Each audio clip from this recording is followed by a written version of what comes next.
Facebook মেসেঞ্জারে কারোর সাথে চ্যাটিং করার সময় অনেকে কিন্তু সেই চ্যাটগুলো স্ক্রিনশট দিয়ে রাখে। আবার অনেকের সাথে ভিডিও কলে কথা বলার সময় তারা কিন্তু স্ক্রিনটা রেকর্ড করে রাখে।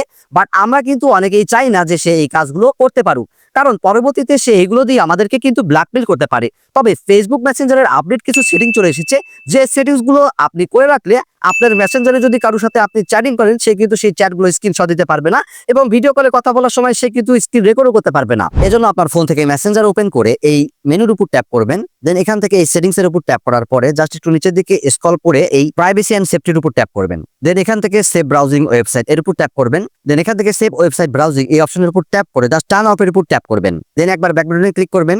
দেন এখান থেকে ইনক্রিপ্টেড চ্যাটস এর উপর ট্যাপ করবেন। দেন এখান থেকে সিকিউরিটি অ্যালার্টের উপর ট্যাপ করবেন। দেন এখান থেকে ম্যানেজ সিকিউরিটি অ্যালার্টের উপর ট্যাপ করবেন। দেন এখানে এই দুটি সেটিংস যদি অফ থাকে জাস্ট ট্যাপ করে অন করে দেবেন। এই সেটিং দুটো যদি আপনারা করেন তাহলে মেসেঞ্জারের কোনো মেসেজ কেউ স্ক্রিনশট নিতে পারবে না এবং ভিডিও কলে কথা বলার সময় কেউ স্ক্রিন রেকর্ডও করতে পারবে না।